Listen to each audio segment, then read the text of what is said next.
Gerakan pembaharuan Islam di Indonesia. Modern adalah sikap dan cara berpikir serta bertindak sesuai dengan perkembangan zaman. Modernisasi adalah proses pergeseran sikap mental sebagai bagian dari masyarakat untuk hidup sesuai dengan laju perkembangan zaman. Menurut Harun Nasution, modernisasi mengandung arti pikiran, aliran, gerakan, dan usaha mengubah paham-paham, adat istiadat, institusi lama untuk disesuaikan dengan keadaan baru yang ditimbulkan kemajuan ilmu pengetahuan dan teknologi modern. Pengaruh gerakan pembaruan Islam di Indonesia. Gerakan pembaruan Islam telah berjalan melalui sejarah yang panjang. Perkembangan pembaruan Islam paling sedikit telah melewati beberapa tahapan yang berbeda. Gerakan tersebut juga menyajikan model yang berbeda. Gerakan pembaruan Islam di Indonesia mulai bergeliat di awal abad ke-20 Masehi. Pengaruh gerakan Islam yang sudah berlangsung di Timur Tengah secara perlahan memberikan pengaruhnya di Indonesia. Berbagai upaya pembaruan ditempuh oleh para ulama-ulama Indonesia. Munculnya organisasi-organisasi sosial keagamaan Islam menandakan tumbuhnya benih-benih nasionalisme dalam pengertian modern. Bangsa Indonesia mulai menyusun strategi untuk bangkit melawan penjajah. Umat Islam harus berperan aktif dalam perjuangan untuk memperoleh kemerdekaan Indonesia. Gerakan pembaruan Islam di Indonesia. Menurut Nurkolis Masjid, modernisasi adalah pengertian yang identik dengan pengertian rasionalisasi. Dan hal ini berarti proses perombakan pola berpikir dan tata kerja lama yang tidak akliyah atau rasional dan menggantikannya dengan pola berpikir dan tata kerja baru yang akliyah. Kegunaannya ialah untuk memperoleh daya guna dan efisiensi yang maksimal. Jadi, sesuatu dapat disebut modern kalau ia bersifat rasional, ilmiah, dan bersesuaian dengan hukum-hukum yang berlaku dalam alam. Di awal abad 20, pemikiran pembaruan sudah mewarnai arus pemikiran gerakan Islam di Indonesia. Namun, melihat dari perkembangan pembaruan di Indonesia, pembaruan di Indonesia tidak banyak dipengaruhi oleh pembaruan dari luar negeri.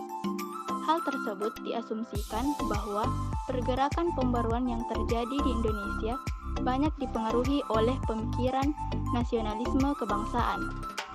Pembaruan dalam Islam juga diwujudkan dalam bentuk pendidikan.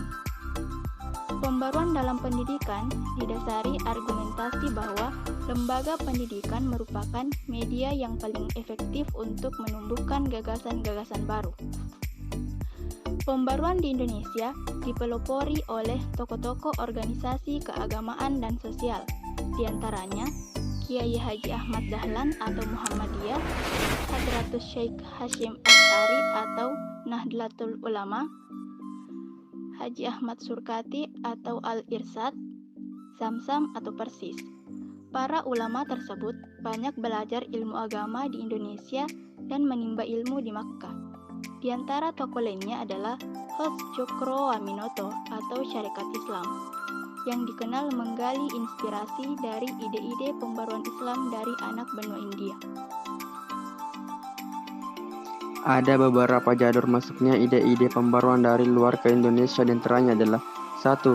Jalur haji dan mukim, yakni tradisi tokoh-tokoh umat Islam Indonesia yang menunaikan ibadah haji ketika itu bermukim untuk sementara waktu guna menimba dan memperdalam ilmu keagamaan atau pengetahuan lainnya.